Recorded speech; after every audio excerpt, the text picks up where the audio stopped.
Okie dokie. So in today's episode of the Platform Presence podcast, I got a very interesting guest here with me today. I'm with Simon Wenet, who's hailing over from the folks over at Arnica. Arnica is one of a very interesting provider we wanted to talk about, and definitely we're going to be touching on the topic of cybersecurity, quite to the nature of Arnica's business. So Simon, tell us today a little bit more about Arnica and what you guys are all about. Welcome to the show. Happy to be here. Yeah, Arnica is a software supply chain security tool, which is a big topic in the security space these days. There's been about a 750% increase in software supply chain attacks over the last couple of years. And so we are really focused on empowering security and DevOps teams to eliminate supply chain risk within their development environments. Mm-hmm. Very cool. Now tell us a little bit about the types of organizations you're working with. Who would be the businesses, what size, scale? Tell us a bit about that.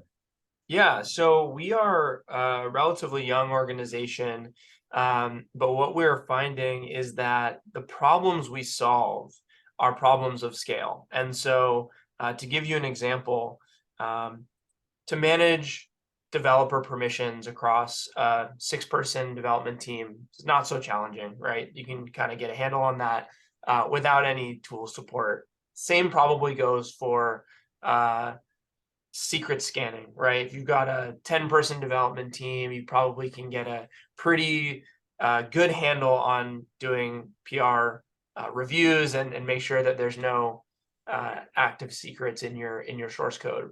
When you get to 100 developers or 200 developers, those problems start to sort of rear their head. And then when you get to 1,000 or 2,000 or 10,000 developers, those problems become quite onerous. And so we believe that we can help any organization that's developing software, but we are really targeting organizations that sort of eclipse that 100, 200 developer mark, because that's where we're really seeing the problems pop up that we solve. Very cool. Now, how do people learn about you guys? How would you describe the journey of them, learning about Arnica at this stage and, figuring out about what you guys are doing? Yeah, so we have the pleasure and the challenge of being in a space that is really maturing in real time right now.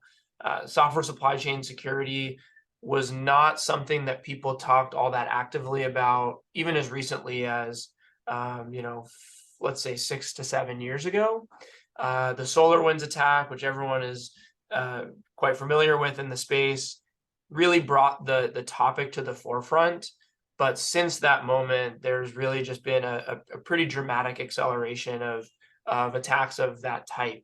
And so in terms of how people learn about Arnica, we are doing our best to really focus in on educating and creating thought leadership around what software supply chain risks exist within your environment, how to be thoughtful about building software development practices and processes and systems that accommodate for and protect against the risks that we identify and fix.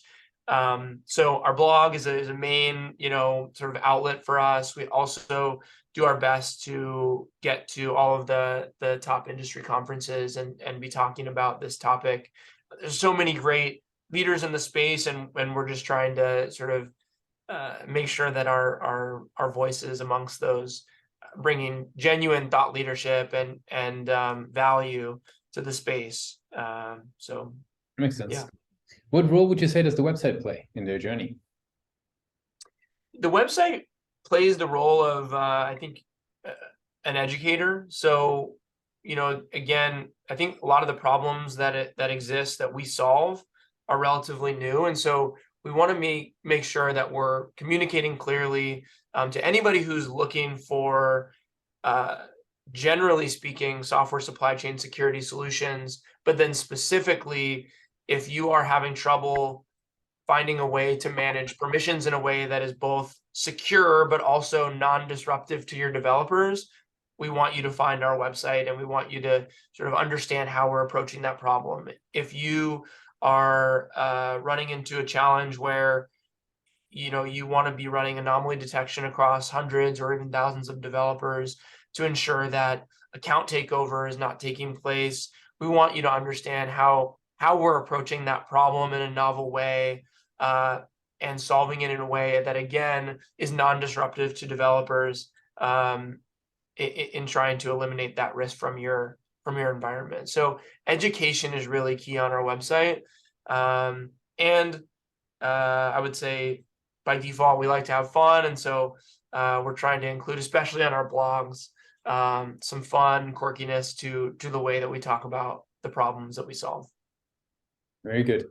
Now, what would you consider sort of a strength of the website as it is, and where do you see room for improvement, right? A lot of people we got on the show, they, basically in a constant review and improvement of the website. Where do you see, things heading for the website at the moment?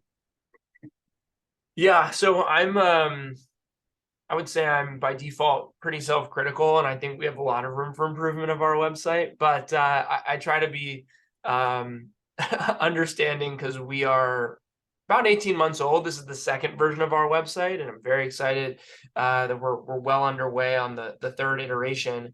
But I think what we do well is really speak to the problems that exist. And I think that part of the challenge is that the problems exist at the center of developers, security, and DevOps. And so we're doing our best, and I think we do a fairly good job of really speaking to the problems in a way that is understandable and approachable and relatable to each of those three parties, right? And so I think communicating to security, hey, we understand that you have a remit and you have these objectives, but specifically in this area of software supply chain security, you need the assist from DevOps and from engineering to implement those best practices. And then speaking to DevOps, we understand that, hey, you're probably getting a list of requirements from security, and you're probably not all that empowered to easily implement those requirements, and create strong partnership there. And so we try to make it easy for you to accomplish the requirements that are being handed to you. And then lastly, for developers, we understand that you probably would rather be spending your time developing, the cool new innovative feature within your product, rather than going through the security ticket backlog and fixing security vulnerabilities. And so we are attempting to, and I think doing a good job of building a product that aligns to the development lifecycle in a way that makes it incredibly easy for engineers to really drive security value in their normal workflows, as opposed to needing to disrupt their normal workflows to accomplish security value. Yeah. Cool. That makes a whole lot of sense. Now, what have you learned over the years, with this role, but even maybe previous roles, when it comes to driving conversions on the website? Any tools, methods, approaches that were helpful for you? Yeah, so I have to be totally honest. I am relatively green in the growth space. Mm-hmm. And, where I have a fairly substantial depth of expertise and experiences in security products. So I've spent most of my career actually building security products at OpenDNS and Cisco and a startup called Nightfall. And I have had a relationship with the founders of Arnica for a while. And at a point, we were working together on the sort of the challenges of PLG and product-led growth. And they invited me to join the team, and really with the remit of approaching the problem of growth through a product lens.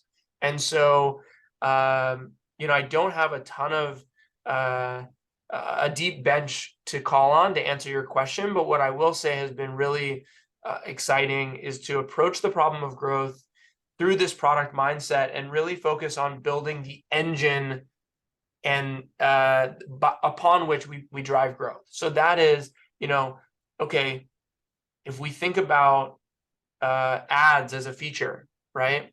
We want to be constantly implementing and experimenting new ads testing conversion rates of those ads, and really understanding what messaging, what medium represent the most effective kind of, if you want to call it, feature that are ads. And so we take the same approach to our blogs, what is resonating best with our audience, both from our direct channels as well as, in areas like Reddit and Hacker News. We've seen some pretty incredible engagement on those platforms. And so really approaching it from a product mindset of testing, learning, and building has been a lot of fun. And I think we found some early success, and I'm looking forward to leaning in on that more over time and just scaling our learnings and success in those areas. Very cool. That makes a whole lot of sense. I'd like to wrap it up with some rapid fire questions as we went into the world of Arnica today. Are you ready for those? Yeah, let's do it. What is the one single thing that your company is focused on the most at the moment? I think really changing the paradigm between security and developers. If we can accomplish that, I think that the sky is truly the limit. So that, I would say, is our biggest North Star. Mm-hmm.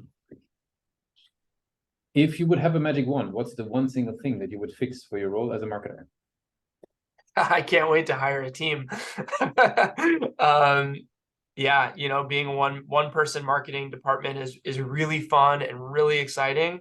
And quickly you learn how critical it is to have effective supporting members of the team. And I'm very lucky in that our team, our head of customer success, our head of security research, our founders, they're all incredibly helpful in terms of driving growth activities. But I imagine they're probably equally as excited for me to relieve them of those duties when we're able to hire a team in the near future.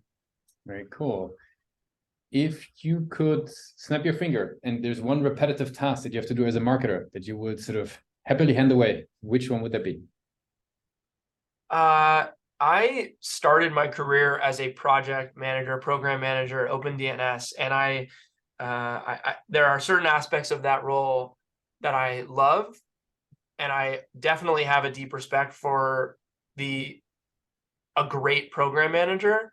But I would say the program management aspects of my growth role, managing our content creation pipeline, managing our events and our events pipeline, all of those aspects, our design assets, managing those from a program and project management standpoint. I'll be very excited to bring a stellar program and project manager onto the team to sort of run those activities one day.